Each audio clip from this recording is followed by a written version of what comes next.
Hello guys, আমরা আছি সোনাকান্দা দুর্গে। এটি মোগল আমলে নির্মিত একটি জলদুর্গ। এটি 1650 সালের দিকে তৎকালীন বাংলার সুবাদার মীর জুমলা কর্তৃক নির্মিত হয়েছিল বলে ধারণা করা হয়। এটি নারায়ণগঞ্জ জেলার বন্দর উপজেলার শীতলক্ষ্যা নদীর পূর্ব তীরে অবস্থিত। সপ্তদশ শতকে ঢাকা শহরকে বাইরের শত্রুর হাত থেকে রক্ষা করার জন্য এই তিনটি জলদুর্গ নির্মাণ করা হয়েছিল। তার মধ্যে সোনাকান্দা দুর্গ অন্যতম।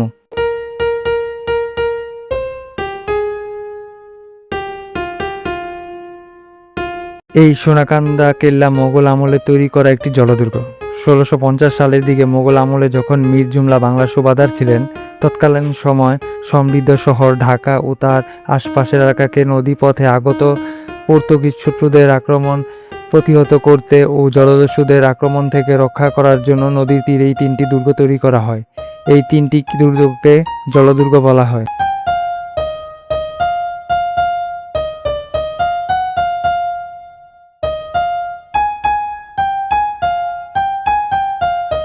তিনটি দুর্গের দুইটি হচ্ছে নারায়ণগঞ্জ শীতলক্ষ্যার দুই পারে, একটি শীতলক্ষ্যার পশ্চিম পারে হবিগঞ্জ দুর্গ, আর একটি শীতলক্ষ্যার পূর্ব পারে সোনাকান্দা দুর্গ, এবং অন্যটি মুন্সিগঞ্জের ইদ্রাকপুর দুর্গ হিসেবে পরিচিত।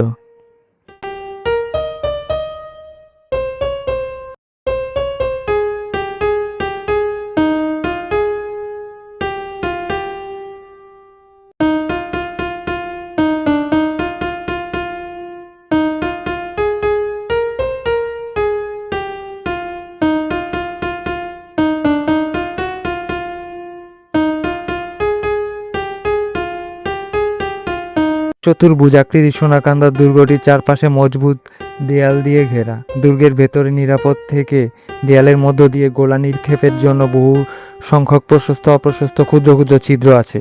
সেগুলো দিয়ে বন্দুক হামলা এবং কামান ব্যবহার করা যেত। দুর্গের চার কোণায় অষ্টভুজাকৃতির 4টি বারুজ রয়েছে। দুর্গের সবচেয়ে আকর্ষণীয় অংশ হচ্ছে এর পশ্চিম অংশে উঁচু বিশাল গোলাকার কামান প্ল্যাটফর্ম।